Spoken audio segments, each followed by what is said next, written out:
صدق الله مولانا العظيم.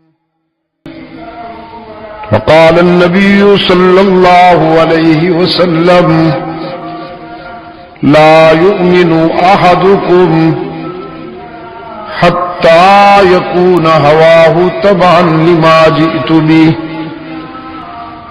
وصدق رسوله النبي الأمي الكريم.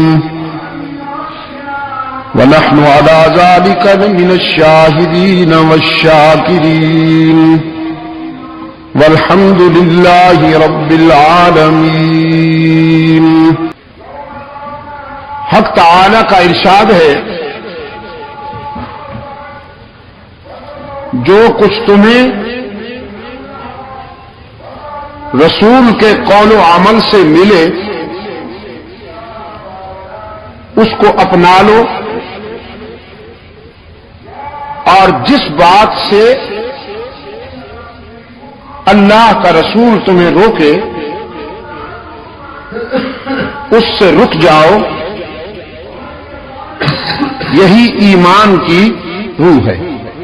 اللہ کے رسول صلی اللہ علیہ وسلم نے جو تمہارے لیے راستہ پسند کیا ہے وہی تمہارے لیے خیر کا راستہ ہے. جو تم سمجھتے ہو وہ اتنی خیر کا راستہ نہیں ہو سکتا جتنا کہ وہ راستہ خیر کا راستہ ہے جو تمہارے لیے اللہ کے رسول نے پسند فرمایا. سرکار دو عالم صلی اللہ علیہ وسلم کی حدیث بھی میں نے کوٹ کی ہے ابھی، جس میں ارشاد ہوتا ہے تم میں سے کوئی شخص ایمان میں اس وقت تک کامیاب نہیں ہو سکتا، لا یؤمن احدکم حتی یکون ہواہ تبعا لما جئت بہ، جب تک کہ اس کی خواہشات اور اس کے جذبات میری منشا کے تابع نہ ہو جائیں اس وقت تک تم میں سے کوئی شخص ایمان میں کامل نہیں ہو سکتا.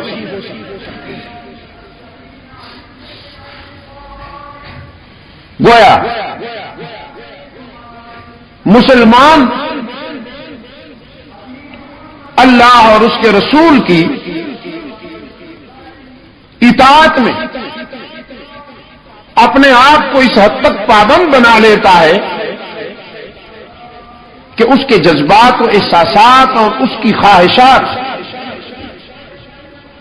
اللہ اور اس کے رسول کی منشا کے تابع ہو جاتی ہیں.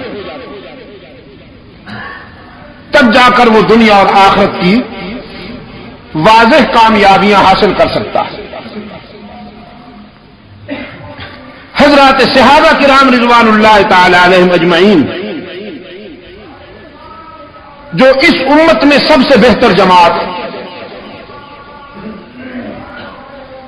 سب سے کامیاب ترین لوگ ہیں، ان کی سیرت و کردار میں بھی جو بات نمایاں نظر آتی ہے وہ یہی ہے کہ انہوں نے اپنی خواہشات اور اپنے جذبات پر اللہ اور اس کے رسول کی منشا کو حاکم مانا.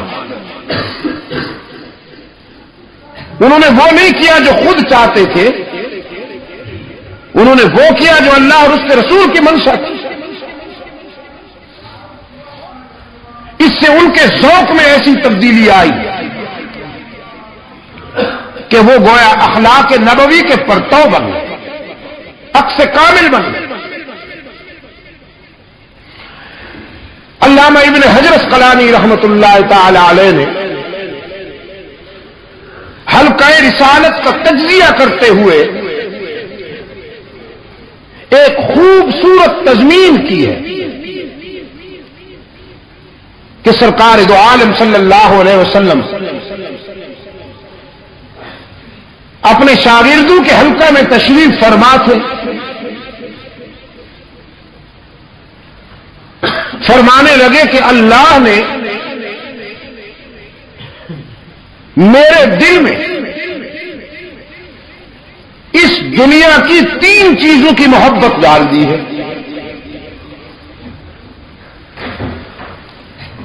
3 3 چیزوں کی محبت اللہ نے میرے دل میں ڈال دی. صحابہ کرام رضوان اللہ تعالی علیہم اجمعین یہ معلوم کرنے کے لیے بے قرار ہو گئے کہ ہمارے آقا کو کون سی چیزیں پسند ہیں کہ ہم بھی انہیں چاہیں. یہ تو آپ جانتے ہیں کہ چاہنے والوں کے لیے محبوب کی پسند بھی محبوب ہوتی ہے. محبت کا تقاضا ہے، جب کسی سے محبت ہو جائے تو اس کی ہر ادا اچھی لگتی ہے. فرمایا حبب الی من دنیاکم ثلاث، 3 چیزوں کی محبت اللہ نے میرے دل میں ڈالی ہے. الطیب والنساء وفی روایت والمرأة الصالحة وجعلت قرة عینی فی الصلاة.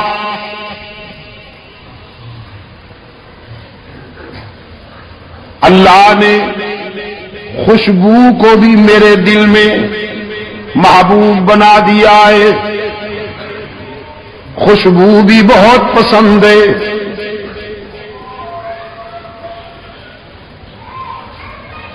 اور پھر یہ پسند اتنی بڑی کہ خوشبوئیں حضور کو چاہنے لگیں. سرکار دو عالم صلی اللہ علیہ وسلم کا سراپا اقدس ہر وقت مہکتا تھا. عطر لگائے بغیر بھی خوشبوئیں ٹپکتی تھیں رحمت عالم صلی اللہ علیہ وسلم سے. اس قدر خوشبوئیں مہکتی تھیں حضور کے جسد اطہر سے کہ جس گلی سے گزر جاتے وہ گلیاں مہکتی. ڈھونڈنے والے راستوں کی مہک سے اندازہ کر لیا کرتے تھے کہ ابھی اللہ کا محبوب یہاں سے گزرا ہے.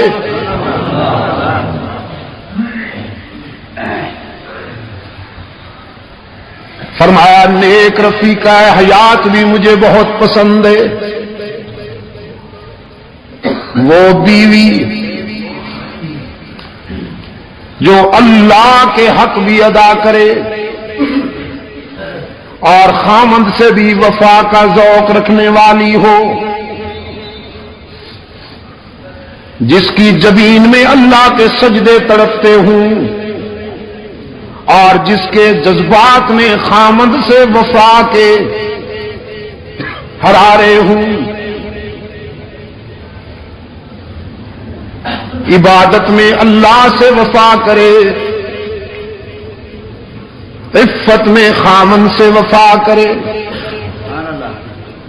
وہ رفیقہ حیات بھی مجھے بہت پسند ہے.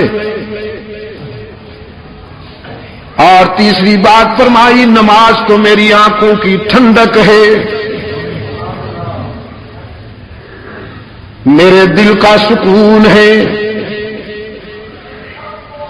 آنکھوں کا نور ہے اور میرے دل کا سرور ہے نماز. سیدہ عائشہ صدیقہ رضی اللہ تعالی عنہا فرماتی ہیں اللہ کا محبوب عابد بن کر جب نماز کے لیے کھڑے ہوتے تو کبھی کبھی یوں لگتا کہ ساری رات عبادت میں گزر جائے گی. آنکھوں میں آنسو ہوتے تھے، لبوں پر اس کی حمد و تسبیح ہوتی تھی، اور عاجزی کا یہ عالم کہ دیکھنے والوں کو رحم آتا تھا رسول اللہ کی عاجزی اور تواضع پر. ہم تو اکڑ کے کھڑے ہوتے ہیں نا، کبھی یوں کھجلی ہو رہی ہے کبھی یوں کھجلی ہو رہی ہے، اور سیدہ عائشہ صدیقہ رضی اللہ تعالیٰ عنہا فرماتی ہیں دیکھنے والوں کو رحم آیا کرتا تھا رحمت للعالمین کی عاجزی پر. قیام اتنا طویل کہ ہم سوچتے شاید پوری رات قیام میں گزر جائے گی. رکوع اتنا طویل، خیال آتا کہ شاید پوری رات رکوع میں گزر جائے گی. پھر سجدہ اتنا طویل، گمان ہوتا کہ شاید پوری رات سجدے کے حالت میں گزر جائے گی. ایک رات شب بھر آنکھیں برستی رہی، روتے رہے اور قرآن کریم کی یہ آیت بار بار دہراتے رہے، ان تعذبہم فإنہم عبادک، ان تعذبہم فإنہم عبادک. میرے معبود، اگر تو میری امت کے گناہ گاروں کو سزا دینے لگے، ان کی خطاؤں پر ان کی گرفت کر لے، ان کے گناہوں کی سزا دینے لگے، تو تجھ سے کون پوچھنے والا ہے، تجھے کون روکنے والا ہے؟ بندے جو تیرے ہیں، اگر ان کو ان کی خطاؤں پر تو گرفت کر لے تو بھی تجھے روکنے والا کوئی نہیں. وَإِن تَغْفِرْ لَهُمْ، اور اگر میرے آنسو کی لاج رکھتے ہوئے تو انہیں معاف کر دے تو بھی تجھ سے پوچھنے والا کوئی نہیں. سیدہ عائشہ صدیقہ رضی اللہ تعالی عنہا فرماتی ہیں رحمت عالم صلی اللہ علیہ وسلم کے پائے اقدس سوج جاتے تھے، رو رو کر آنکھوں پہ ورم آ جایا کرتا تھا.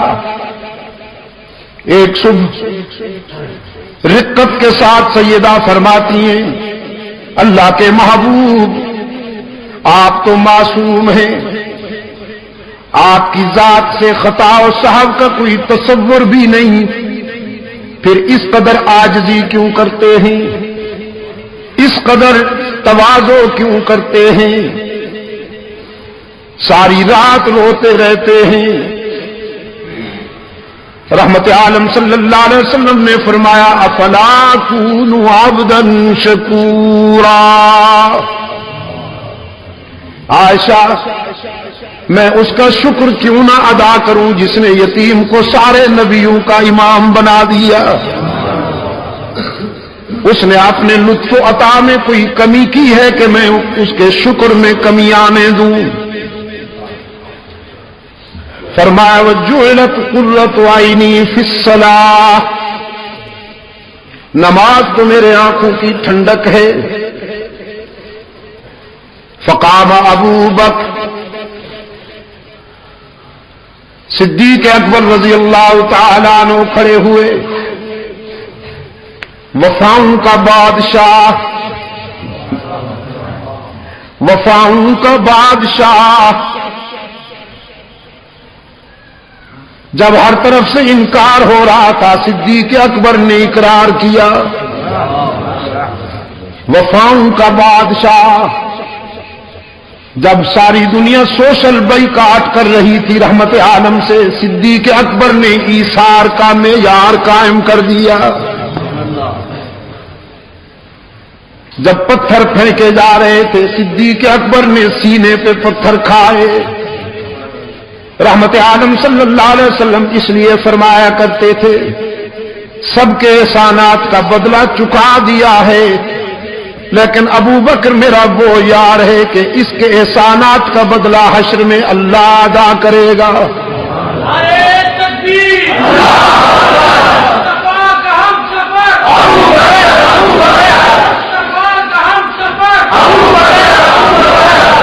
فقام ابو بکر، صدیق اکبر رضی اللہ تعالی عنہ کھڑے ہوئے.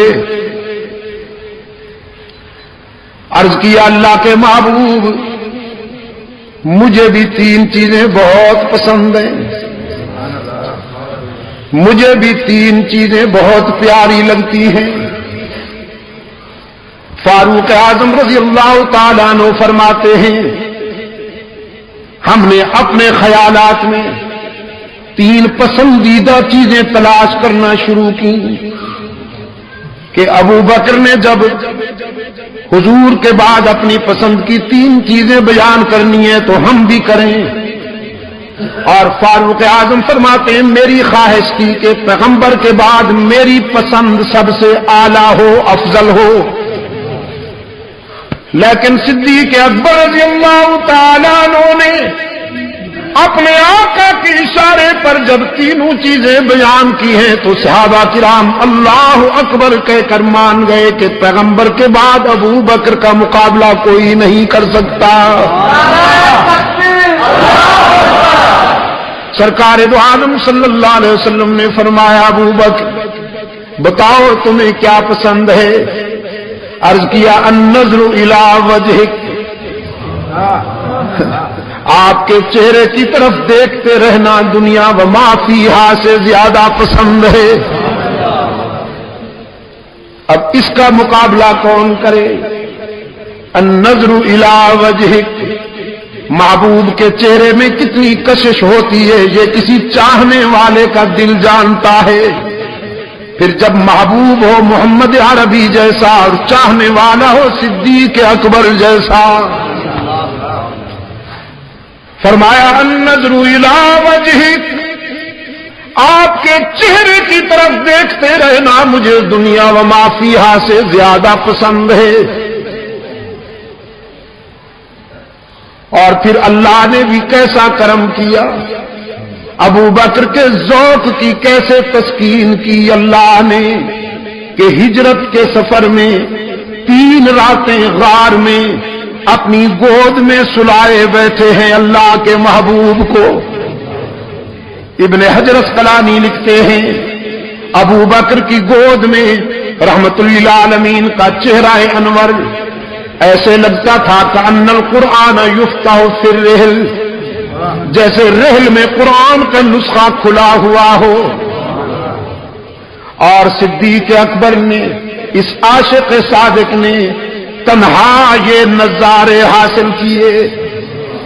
کبھی کبھی کیفیت میں فاروق اعظم صدیق اکبر رضی اللہ تعالیٰ عنہ سے عرض کیا کرتے تھے میری ساری زندگی کا جہاد لے لو، ساری زندگی کی ریاضت لے لو، ساری زندگی کی نوافل لے لو، ساری زندگی کے صدقے لے لو، ساری زندگی کی خیرات لے لو، ساری نیکیاں لے لو، اور ہجرت والی رات میں غار میں جو 3 راتیں جو تو نے اللہ کے محبوب کے ساتھ گزاری ہیں وہ مجھے دے دو. صدیق اکبر فرمایا کرتے تھے ابو بکر یہ تو اللہ کی تقسیم ہے، وہ جسے چاہتا ہے نوازتا ہے. آپ کہتے ہیں اگر ساری کائنات بھی مجھ سے سودا کرنا چاہے، ساری کائنات کہے کہ ابو بکر خوبیاں تو لے لے اور وہ ہمیں دے دے تو میں ہجرت والی رات میں غار کی خلوتوں میں گزری ہوئی 3 راتوں کا ایک لمحہ بھی کسی کو نہ دوں.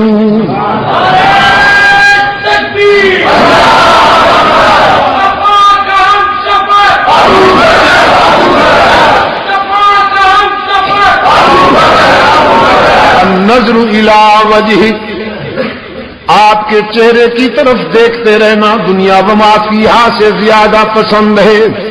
وَإِنفَاقُ مَالِي عَلَىٰ أَمْرِكَ، آپ کی منشا پر اپنا سب کچھ قربان کر دینا بھی بہت پسند ہے. میرے آقا جب آپ چاہیں تو گھر میں سوئی بھی نہ رہنے دوں، جب آپ کے دین کو ضرورت پڑے تو اپنے گھر کے برتن بھی لٹا دوں، اپنا لباس بھی حاضر کر دوں. وَإِنفَاقُ مَالِي عَلَىٰ أَمْرِكَ، آپ کے حکم پر آپ کی منشا پر اپنا سب کچھ لٹا دینا بھی بہت پسند ہے. وَأَن يَكُونَ بِنْتِي فِي بَيْتِكَ، اور میری بیٹی کا آپ کی رفیقہ حیات بن کر رہنا بھی مجھے بہت پسند ہے. مجھے آپ کا سسر کہا جائے، آپ کو میرا داماد کہا جائے، یہ نسبتیں اور قسمتیں بھی بہت پسند ہیں۔ بازی تو جیت لی، ہاں پہلا نمبر تو لے لیا صدیق اکبر نے۔ فقام عمر بن الخطاب رضی اللہ تعالی عنہما فقال صدقت یا ابا بکر وحبب الی من الدنیا ثلاث۔ فاروق اعظم نے کھڑے ہو کے کہا ابو بکر تو نے سچ کہا۔ پھر اپنے قائد کی طرف دیکھتے ہوئے عرض کیا اللہ کے معبود، تین چیزیں مجھے بھی بہت پیاری لگتی ہیں۔ رحمت عالم صلی اللہ علیہ وسلم نے فرمایا عمر بیان کرو تمہیں کون سی تین چیزیں پسند ہیں؟ فاروق اعظم نے عرض کیا الامر بالمعروف والنہی عن المنکر والثوب الخلق۔ یہ آپ کو اولیاء کرام کی نشانیاں بتا رہا ہوں کہ اولیاء کرام کیسے ہوتے ہیں۔ فاروق اعظم نے عرض کیا اللہ کے معبود، نیکیوں کی اشاعت کرنا بہت پسند ہے، معروفات کی اشاعت کرنا بہت پسند ہے، اور برائیوں کا خاتمہ کرنا مجھے بہت پسند ہے۔ امر بالمعروف نہی عن المنکر بہت پسند ہے۔ اور تیسری بات عرض کی پھٹا پرانا لباس پہننا بھی بہت پسند ہے۔ پشاور کے روشن ضمیروں، رحمت عالم صلی اللہ علیہ وسلم کی تعلیم و تربیت کے نتیجے میں جو انسان تیار ہوئے، ابھی میرا عزیز کہہ رہا تھا نا عبد الباسط سلمہ کہ انہوں نے اپنے کردار سے انسانیت کا معیار قائم کر دیا، معیار قائم کر دیا انسانیت کا کہ جو سنا اس پر عمل کر کے دکھایا، جو کہا اس پر عمل کر کے دکھایا۔ حضرت زید رضی اللہ تعالی عنہ فرماتے ہیں فاروق اعظم کے نام کی جلالت عرب و عجم تک محسوس کی جا رہی تھی۔ باطل لرزتا تھا ایوانوں میں فاروق کا نام سن کر۔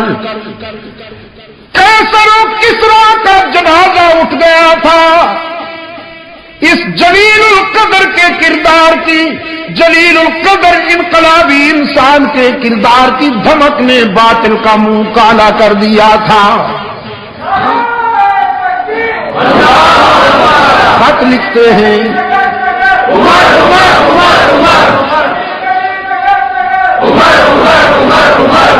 خط لکھتے ہیں تو دریا تعمیل کرتے ہیں، پیغام دیا تو ہواؤں نے تعمیل کی، پانی کا چلو پھینکا تو آگ بجھ گئی، کانپتی ہوئی زمین پر ٹھوکر ماری تو زلزلہ تھم گیا۔ عظمت کا یہ عالم ہے۔ اور پھر حضرت زید فرماتے میں نے اسی عمر کے کرتے پہ 17 پیوند شمار کیے، 17 ٹاکیاں لگی ہوئی تھی، اس کندھے سے اس کندھے تک 4 ٹاکیاں کپڑے پر چمڑے کی لگی ہوئی تھی۔ خالی زمین پر سو جاتے تھے، خاک سے پیار کرتے تھے۔ میں نے رات کہا تھا نا کہ سہانی میں بت شکنی سے پہلے خود شکنی ضروری ہے، بت شکنی سے پہلے خود شکنی ضروری ہے۔ جب تک آپ اپنی ذات پر فتح حاصل نہیں کریں گے اس وقت تک کائنات کے رموز کو بھی آپ نہیں سمجھ پائیں گے۔ فقام عثمان بن عفان رضی اللہ تعالی عنہ، حضرت عثمان ابن عفان رضی اللہ تعالی عنہ کھڑے ہوئے۔ فقال صدقت یا عمر، عرض کیا عمر آپ نے سچ کہا ہے۔ پھر اپنے قائد کی طرف دیکھتے ہوئے عرض کیا وحبب الی من الدنیا ثلاث، 3 چیزیں مجھے بھی بہت پیاری لگتی ہیں۔ رحمت عالم صلی اللہ علیہ وسلم نے عثمان کی طرف پیار کی نگاہوں سے دیکھا، دیکھتے بھی بڑے پیار کی نگاہوں سے تھے اپنے عثمان کو۔ کبھی کبھی فرماتے تھے عثمان میرا وہ رضاکار ہے کہ جب یہ فرش پہ چلتا ہے تو اللہ کے فرشتے عرش پر اس سے حیا کرتے ہیں. بڑے پیار سے دیکھا عثمان کی طرف. فرمایا تمہیں کیا پسند ہے عثمان؟ عثمان ابن عفان رضی اللہ تعالی عنہ نے فرمایا اللہ کے محبوب اطعام الجیعان وکسوۃ العریان وتلاوۃ القرآن. نعرہ تکبیر، سامع القرآن، سامع القرآن. تین چیزیں مجھے بھی بہت پسند ہیں. بھوکوں کو کھانا کھلانا پسند ہے،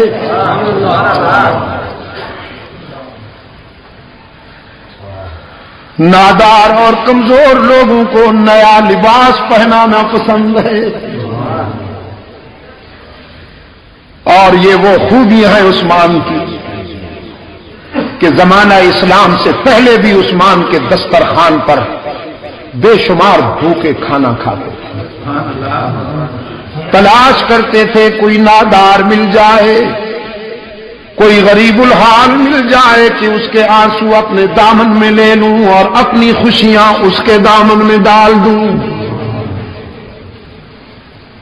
اس وجہ سے عثمان ابن عفان کی مقبولیت کا یہ عالم تھا کہ زمانہ اسلام سے پہلے بھی عورتیں جب اپنے بچوں کو سلاتی تھیں، لوریاں دیتی تھیں، تو اپنے بچوں سے کہتی تھی سو جا میرے لال، میں تجھ سے اس طرح پیار کرتی ہوں جیسے قریش عثمان ابن عفان سے پیار کرتے ہیں.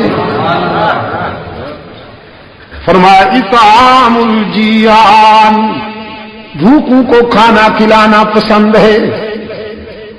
یہ میں آپ کو اس لیے نہیں سنا رہا میرے عزیز دوستوں کہ آپ سنیں اور مزے لے لیں اور بس پھر بھول جائیں. میں اس لیے آپ کے دلوں میں یہ سچائیاں اتار رہا ہوں کہ اللہ آپ میں بھی یہ اخلاقی خوبیاں پیدا کرے. سرکار دو عالم صلی اللہ علیہ وسلم نے فرمایا اس نیک آدمی سے کہہ دو جو ساری رات عبادت کرتا ہے، تسبیح ہاتھ میں رکھتا ہے، ہر سال حج پہ جاتا ہے، عمرے بھی ادا کرتا ہے، ذکر و فکر میں محو رہتا ہے، لیکن جو رات کو پیٹ بھر کر سو جائے اور اس کے پڑوس میں کوئی انسان بھوکا تڑپتا رہے. رحمت للعالمین صلی اللہ علیہ وسلم نے فرمایا اس عابد شب زندہ دار سے کہہ دو کہ وہ ہم میں سے نہیں، ہم اس میں سے نہیں.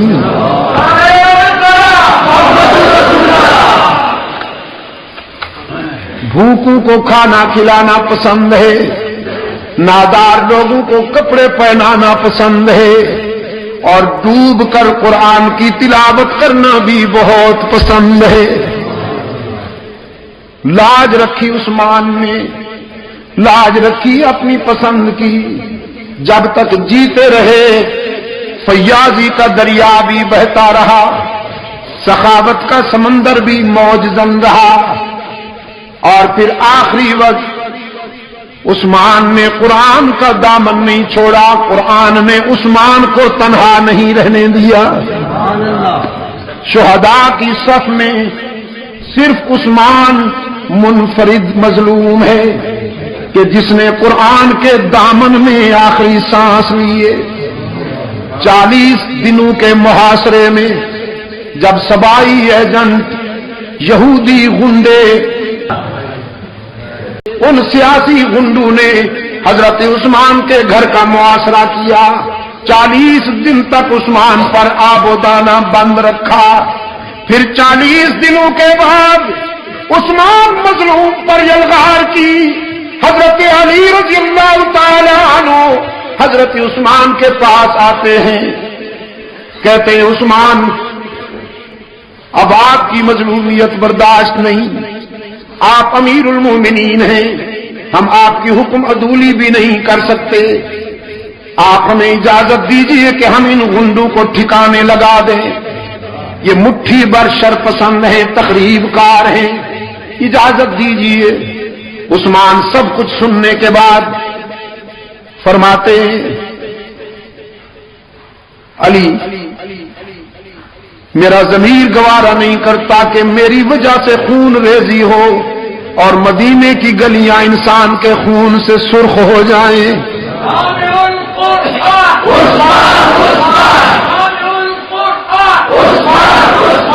حضرت علی فرماتے ہیں امیر المومنین کتنے دنوں سے آپ کو بھوکا رکھا گیا ہے, پیاسا رکھا گیا ہے. عثمان فرماتے ہیں علی بھائی آج تو پیاسا نہیں ہوں, آج تو سارے دکھ دور ہو گئے. آپ کے آنے سے کچھ دیر پہلے غنودگی کی کیفیت تھی, بے خودی کا عالم تھا. خواب میں رحمت للعالمین مسکراتے ہوئے ملے. رحمت عالم صلی اللہ علیہ وسلم نے فرمایا عثمان دو راستے ہیں, ان میں سے ایک چن لو. ایک راستہ یہ ہے کہ اپنے دشمنوں کے لیے بد دعا کرو, وہ ہلاک ہو جائیں, زمین پھٹے گی اور غرق ہو جائیں.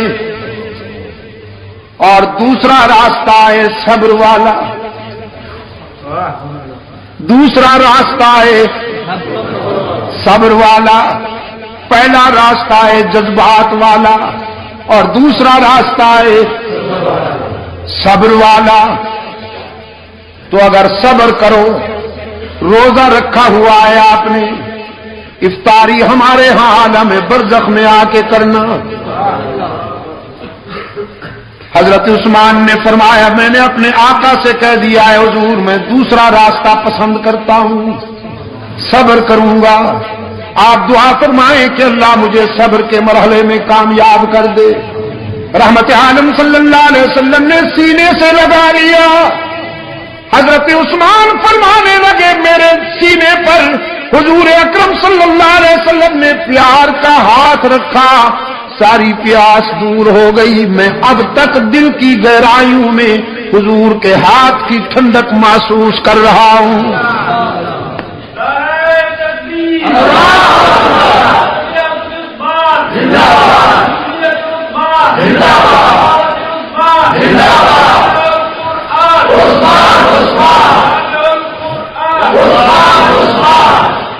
اور فرمانے لگے علی میرے آقا نے فرما دیا ہے کہ آج افطاری حضور کے دسترخوان پہ ہونے والی ہے. نظام کائنات درہم برہم ہو سکتا ہے, میرے آقا کا اشارہ غلط نہیں ہو سکتا. صبر کروں گا, آپ بھی صبر کیجئے. نماز عصر پڑھی, لباس بدلا, قرآن کو سامنے کھول کر بیٹھ گئے. بڑی تختی والا قرآن کریم تھا, چمڑے کے اوراق پہ لکھا ہوا. قرآن کریم کی تلاوت شروع کر دی. پہلے پارے کی آخری آیتیں تلاوت ہو رہی تھی کہ قاتل دیوار پھاند کر اندر آ گئے. حضرت عثمان کے سینے میں انہوں نے سلاخیں اتاری, داڑھی مبارک کو پکڑ کر نوچا, سینے میں سلاخیں اتاری. گھائل ہو کر حضرت عثمان کے سینے سے خون کا فوارہ نکلا. قرآن نے اپنے ورقوں میں محفوظ کر لیا. قرآن کے ورقے خون عثمان سے رنگین ہو گئے. اور پھر جب گھائل ہو کر گرے تو عثمان قرآن ہی کے دامن میں جا گرے. عثمان نے قرآن کو اور قرآن نے عثمان کو سینے لگا کر یاری پکی کر لی نا. حشر کے میدان میں شہداء جب اللہ کی عدالت میں پیش ہوں گے, کسی شہید کی شہادت کی گواہی ریت کے ذرے دیں گے, کسی شہید کی شہادت کی گواہی تلوار کی دھار دے گی, کسی شہید کی شہادت کی گواہی خنجر دے گا, کسی شہید کی شہادت کی گواہی خون گریبان دے گا, تیر و کمان دے گا. عثمان وہ مظلوم ہے, اس کی شہادت کی گواہی اللہ کا قرآن دے گا. عثمان نے جان دے دی لیکن قرآن کا دامن نہ چھوڑا. اطعام الجیان و کسوۃ العریان, وتلاوت القرآن. 3 چیزیں عثمان نے بیان کی. فقام علی بن ابی طالب رضی اللہ تعالی عنہ فقال صدقت یا عثمان. حضرت علی کھڑے ہوئے, فرمایا عثمان آپ نے سچ کہا ہے. پھر اپنے قائد کی طرف دیکھتے ہوئے عرض کیا وحبب الی من الدنیا 3. اللہ کے محبوب مجھے بھی 3 چیزیں بہت پسند ہیں. رحمت عالم صلی اللہ علیہ وسلم نے شفقت کی نگاہوں سے اپنے پیارے علی کو دیکھا. فرمایا علی بیان کرو تمہیں کیا پسند ہے. عرض کیا الخدمت للضعیف والضرب بالسیف والصوم فی الصحیف. مہمان کی خدمت کرنا بھی بہت پسند ہے, راہ حق میں تلوار چلانا بھی بہت پسند ہے, اور شدید گرمیوں میں روزے رکھنا بھی بہت پسند ہے. نعرہ تکبیر, چمن چمن کلی کلی, چمن چمن کلی کلی. مہمان آ جائے میرے گھر میں تو جی چاہتا ہے جو کچھ گھر میں ہو دسترخوان پہ رکھ دوں. میدان کارزار میں جی چاہتا ہے کہ کفر کی صفیں الٹ کے رکھ دوں, اور شدید گرمی میں اللہ کو راضی کرنے کے لیے روزے رکھ کر اپنے نفس کو مغلوب کرنا بھی میری چوائس ہے اور میرا ذوق ہے. علی کے روزے کھجور کا دانہ پانی پی کر سحری کر لی, اور پھر نان جمی سے افطاری کر لی. ہماری سحریاں اور ہماری افطاریاں, اللہ اکبر, سحری اتنی بھرپور کہ افطاری تک کھانے کو کچھ جی نہ چاہے, پھر افطاری اتنی بھرپور کہ سحری تک کچھ طلب ہی نہ رہے. اللہ قبول فرما لے. رمضان تو آتا ہے روحانیت کی تعمیر کے لیے کہ ذرا باڈی کلوز ہو جائے, روح میں طاقت آ جائے. ہم رمضان میں بھی جسم کو پالتے ہیں, باڈی پلتی ہے ہمارے. ورنہ حضرت علی رضی اللہ تعالیٰ عنہ کی افطاری کا یہ عالم ہے. افطاری تیار ہو رہی ہے, نان جمی تیار ہو رہا ہے, سیدہ فاطمہ کے ہاتھ روٹیاں بنا رہے ہیں. افطاری کا وقت قریب آ گیا, ایک ایک روٹی سب کے آگے رکھی ہے. باہر دستک ہوئی, انا ابن السبیل مسافر ہوں. سوالی کی آواز آئی. حضرت علی رضی اللہ تعالیٰ عنہ نے اپنی روٹی اٹھا کر اپنے بڑے فرزند حضرت حسن کو دیتے ہوئے فرمایا جاؤ لخت جگر میرے حصے کی روٹی سوالی کو دے کے آ جاؤ, میں پانی پی کر افطاری کر سکتا ہوں. حضرت حسن رضی اللہ تعالیٰ عنہ نے روٹی لے لی. عرض کیا ابا حضور اگر اجازت ہو تو میں اپنے حصے کی روٹی بھی سوالی کے لیے لے جاؤں. فرمایا سبحان اللہ, اس میں اجازت کی کون سی بات ہے.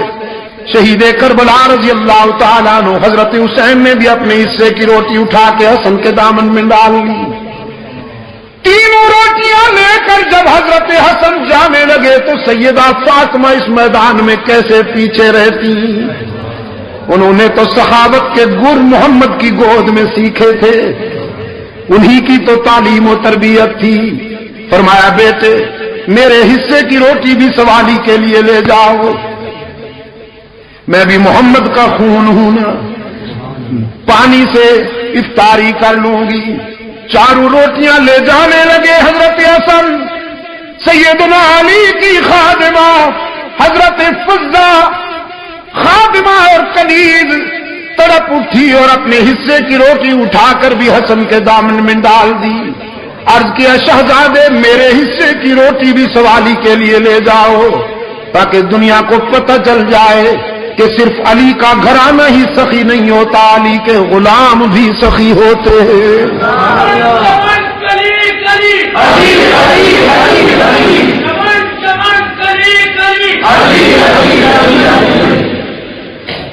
فرمایا 3 چیزیں مجھے بھی پسند ہیں. مہمان کی خدمت کرنا بہت پسند ہے, راہ حق میں شمشیر چلانا بھی بہت پسند ہے, اور گرمی میں روزے رکھنا بھی بہت پسند ہے. ابن حجر اسقلانی لکھتے ہیں فبیناہم اذ جاء جبرائیل، یہ باتیں ہو رہی تھیں کہ جبرائیل امین آ گئے. فقال ارسلنی اللہ تعالی لما سمع مقالتکم، اللہ کے محبوب یہ مذاکرہ فرش پہ ہو رہا تھا، اللہ نے مجھے عرش سے بھیجا ہے کہ میں بھی اس مذاکرے میں شامل ہو جاؤں. 3 چیزیں اپنی بھی بیان کرنے آیا ہوں اور 3 چیزیں اللہ کی پسند کی بھی بیان کرنے آیا ہوں. فرمایا ان کنت من اہل الدنیا، اگر میں دنیا والوں میں سے ہوتا تو پھر سنیے 3 چیزیں میری بھی پسند کی ہیں. ارشاد الضالین، گم کردہ راہوں کو سیدھے راہ پہ ڈالنا پسند ہے. جن سے راستہ کھو جائے انہیں صراط مستقیم پر لگانا پسند ہے. ومعاونت اہل عیال الموسرین، ارشاد الضالین ومعاونت اہل عیال الموسرین والحب للغرباء القانتین. 3 چیزیں بہت پسند ہیں، گمراہوں کو راہ راست پہ لگانا اور ان غریبوں سے دوستی کرنا جن کی جیب تو خالی ہو لیکن ضمیر محفوظ ہو. کمال تشنگی میں بھی جگر کا خون پی لیں پر کسی کے سامنے دستے طلب دراز نہ کریں. یہ عسرت اور یسرت عزیز دوستو، غربت اور ثروت دونوں آزمائش. کبھی حق تعالی جیب بھر کے امتحان لیتے ہیں، کبھی خالی کر کے امتحان لیتے ہیں. کبھی سب کچھ دے دیتے ہیں یہ دیکھنے کے لیے کہ یہ اکڑتا ہے، میری دی ہوئی نعمتوں پر شکر کرتا ہے یا اکڑتا ہے. اپنے بندوں کا امتحان لیتے ہیں، جیب بھر دیتے ہیں، اور کبھی جیب خالی کر لیتے ہیں یہ دیکھنے کے لیے کہ مجھ سے مانگتا ہے یا لوگوں کے دروازوں پہ گداگر بن کے جاتا ہے. کامیاب ہونے والے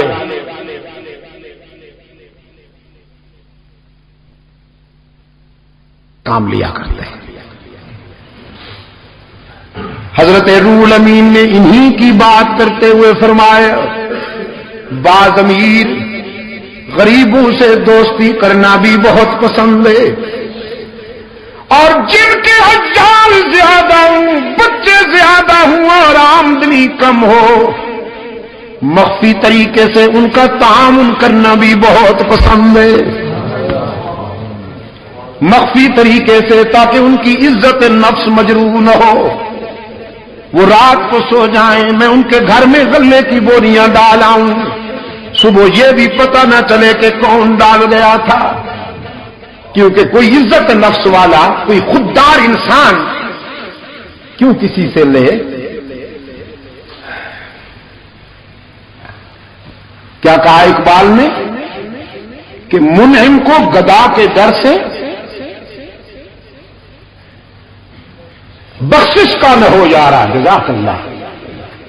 منعم کو گدا کے ڈر سے بخشش کا نہ ہو یارا. یہ ہے مومن کی خودداری اور اس کی عزت نفس، سیلف ریسپیکٹ، کہ اس کو کوئی دینا بھی چاہے تو اس کی عزت نفس کے ڈر سے نہ دے سکے کہ کہیں یہ ٹھکرا نہ دے کہ تو کون ہے مجھ کو دینے والا، میں تو اللہ سے لینے والا ہوں. کسی بندے سے لینا میری عزت نفس کی توہین ہے. کہ منعم کو گدا کے ڈر سے بخشش کا نہ ہو یارا. ان لوگوں کا تعاون کرنا پسند ہے. 3 چیزیں روح الامین نے بیان کی. اب صحابہ کرام بھی رحمت للعالمین بھی صلی اللہ علیہ وسلم یہ سننے کے لیے بے قرار تھے کہ ہمارے رب کو کیا پسند ہے. حضرت روح الامین نے عرض کیا اپنے بندوں کی طرف سے 3 چیزیں اللہ کو بھی بہت پسند ہیں. بذل الاستطاعة والصبر عند الفاقة والبكاء عند الندامة. جب کوئی جوان اپنی جوانی اور اپنا شباب اللہ کے راستے میں خرچ کرتا ہے تو وہ بھی اللہ کا محبوب بن جاتا ہے، اسے بھی اللہ بہت پیار کرتے ہیں. غزوہ احد میں سرکار دو عالم صلی اللہ علیہ وسلم کے قریب ایک منچلا سا نوجوان آیا. ہاتھوں میں اس کے کھجور کا خوشہ تھا، تازہ کھجوروں کا خوشہ تھا. عرض کیا اللہ کے محبوب، یہ میری چمکتی ہوئی رانا جوانی، اگر میں اسے قربان کر دوں، ٹکرا جاؤں اللہ کے دشمنوں سے، تو کیا ملے گا؟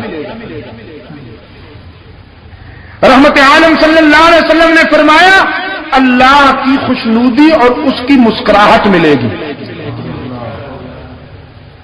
وہ نوجوان کہنے لگا اچھا اللہ کی مسکراہٹ ملے گی. خوشہ پھینکا اور آستینیں چڑھا کر تلوار لے کر نعرے تکبیر لگا کر ایسے گھس گئے کفار کی صفوں میں جیسے بادلوں میں چاند گھس جاتا ہے.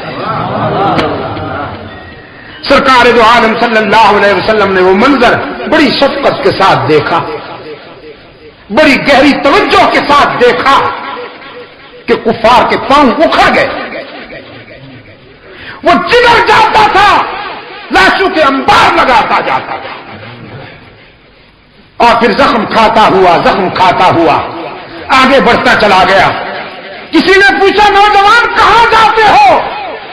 وہ نوجوان پلٹ کے دیکھتا ہے، چہرے پہ مسکراہٹ ہے، خون بھی ہے اور چہرے پہ مسکراہٹ ہے. کہنے لگا کیوں روکتے ہو؟ احد کے دامن میں جنت کی خوشبو آ رہی ہے، وہیں جانا چاہتا ہوں.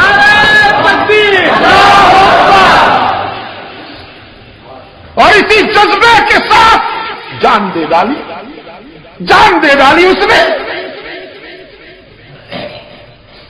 یہ جوانی بھی اللہ کو بہت پسند ہے. بذل الاستطاعہ، حق تعالی جسے شباب عطا فرمائے، خون کی حرارتیں عطا فرمائے، یہ ہے تو چند روز کی مہمان. اور اگر کوئی جوان اپنی جوانی کو اللہ کی مرضی پر خرچ کر ڈالے تو فرمایا وہ جوان بھی اللہ کو بہت پیارا لگتا ہے. اللہ کسی کو دولت عطا فرمائے، رہنا اس میں بھی نہیں، لیکن اگر اس دولت کو کوئی اللہ کی مرضی پہ خرچ کر دے تو اللہ اس سے بھی بہت پیار کرتا ہے. بذل الاستطاعہ، اپنی صلاحیت اور اپنی استعداد کو اللہ کے راستے میں خرچ کرنے والے بھی اللہ کو بہت پسند ہے. دوسرے نمبر پہ فرمایا والصبر عند الفاقہ، تنگ دستی میں صبر کرنے والے بھی اللہ کو بہت پسند ہیں.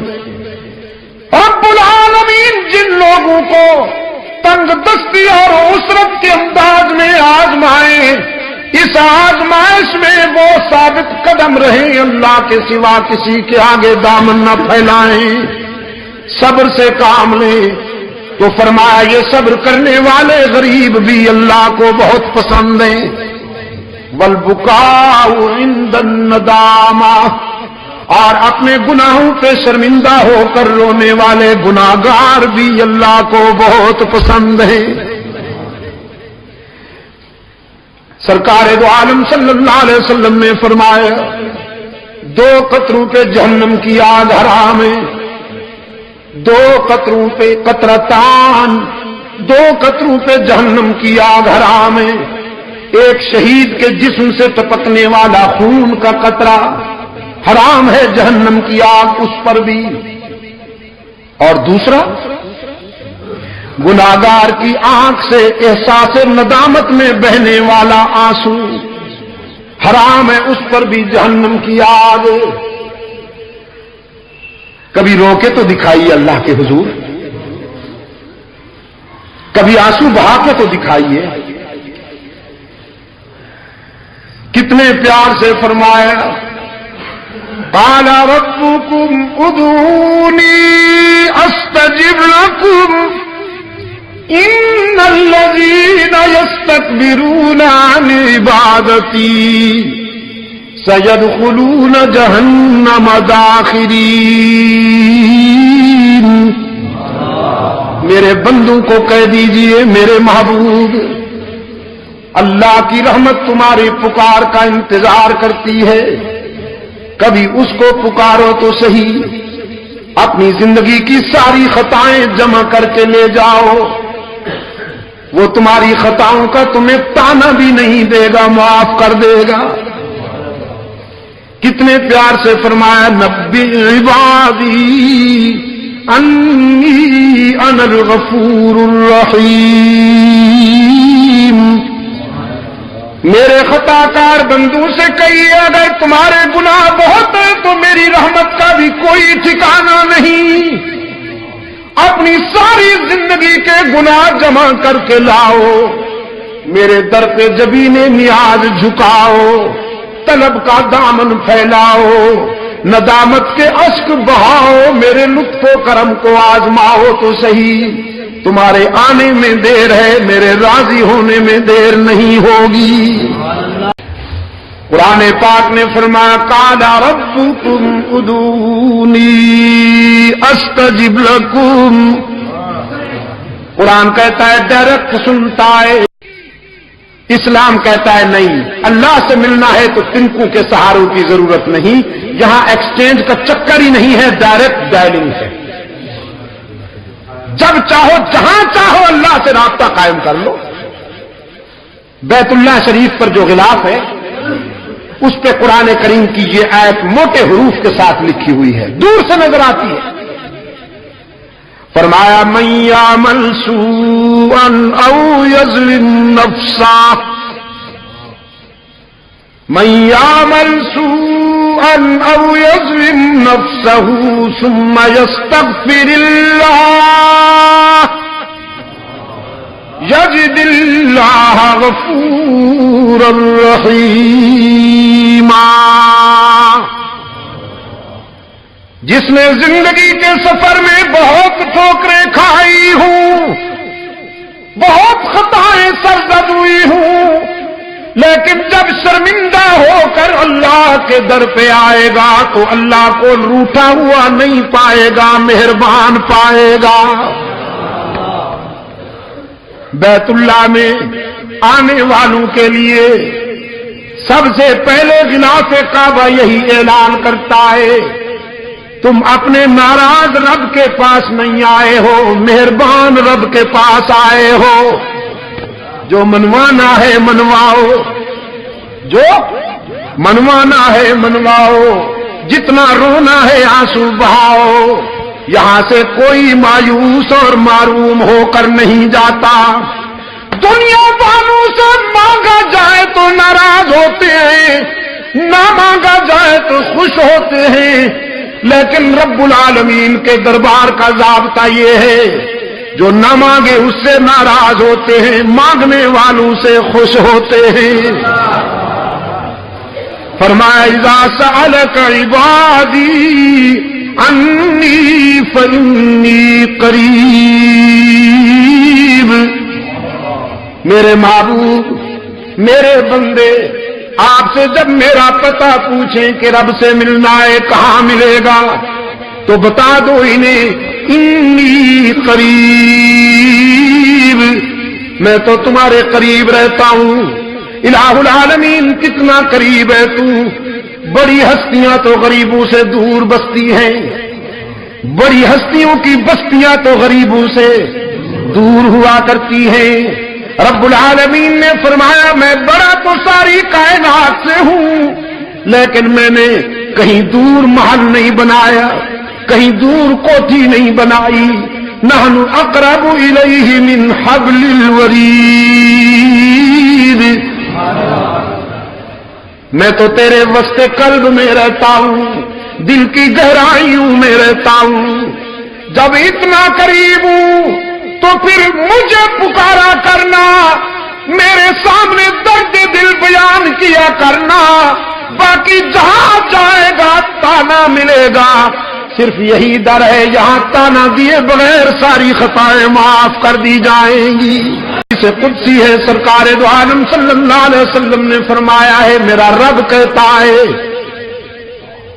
جب کوئی بوڑھا گناہگار میرے در پہ روتا ہوا آئے، جس کے نامہ اعمال میں ایک بھی خوبی نہ ہو، ساری زندگی بغاوت میں گزار دی، شباب کا نشہ تھا، جوانی کا غرور تھا، دولت کی مستی تھی، برادری اور پارٹی کی ترنگ تھی، رگوں میں گرم گرم خون کی روانی تھی، بغاوت میں زندگی گزار دی۔ لیکن اب زندگی کی شام ہو گئی، آنکھوں سے بینائی چلی گئی، کان سے سماعت چلی گئی، زبان لڑکھڑانے لگی، دماغ شل ہو گیا، کمر جھک گئی، ہاتھوں پاؤں میں لرزہ طاری ہو گیا، بالوں میں سفیدی اتر آئی، بیماریوں نے یلغار کر دی، معدہ کچھ ہضم نہیں کرتا، اور سب سے بڑا المیہ جیب خالی ہو گئی، اولاد پرواز کر گئی، لوگوں نے بھی نگاہیں پھیر لی۔ ساری دنیا سے ٹھکرایا ہوا یہ بوڑھا نشان عبرت بن کر اللہ کے در پہ آتا ہے اور خالی ہاتھ آتا ہے، اللہ کے حضور آ کر اشک بہاتا ہے کہ تنگ دستی کے جو عالم میں گھبراتا ہوں۔ یہ بھی کسی کسی کی قسمت ہوتی ہے کہ وہ اپنے در پہ بلا لے۔ تنگ دستی کے جو عالم میں گھبراتا ہوں، پر درے غیر پہ جاتے ہوئے شرماتا ہوں، ہاتھ پھیلانے میں محتاج کو غیرت کیسی، شرم اتنی ہے کہ بندہ تیرا کہلاتا ہوں۔ الہ العالمین سجدے بھی نہیں کہ سفارش کے طور پر پیش کروں، آہیں بھی نہیں، تسبیحات بھی نہیں، صدقات بھی نہیں، خیرات بھی نہیں، قیام بھی نہیں، رکوع بھی نہیں، حج بھی نہیں، عمرے بھی نہیں، خالی ہاتھ آیا ہوں اور اس یقین کے ساتھ آیا ہوں کہ اگر تو نے دستگیری نہ کی تو ہلاک ہو جاؤں گا۔ دیکھ اب دنیا میں سے کوئی رشتہ باقی نہیں رہا، سارے تعلق ٹوٹ گئے، سارے رشتے چھوٹ گئے، اب تیرے در پہ آیا ہوں سوالی بن کر، ہارے ہوئے جرنیل کی طرح۔ رب العالمین نے فرمایا میرے پیغمبر بہت اچھی طرح جانتا ہوں اسے، اس کی زندگی کی کتاب کا ایک ایک ورق میرے سامنے کھلا ہوا ہے، اس کی بغاوتیں بھی میرے سامنے ہیں، اس کا اکڑنا بھی میرے سامنے ہے، اس کی خطائیں بھی میرے سامنے ہیں، لیکن آج میں اسے مایوس نہیں کرتا، میری رحمت گوارا نہیں کرتی کہ اسے ٹھکرا دوں، دھتکار دوں، کہ مجھے اس کے سفید بالوں سے حیا آ جاتی ہے۔ سب سے پہلے پیغمبر حضرت آدم نے آزمائش کے وقت اللہ کے حضور دامن پھیلایا، ربنا ظلمنا انفسنا وان لم تغفر لنا وترحمنا لنكونن من الخاسرین۔ اللہ آپ کا حامی و ناصر ہو، میں مر بھی جاؤں تو میری امانت سنبھالے رکھنا۔ اسرائیل کا جو یار ہے، اسرائیل کا جو یار ہے، میں اپنی بات آپ تک پہنچاؤں گا، اللہ آپ کو احقاق حق اور ابطال باطل کی توفیق مرحمت فرمائے۔ وآخر دعوانا ان الحمد للہ رب العالمین۔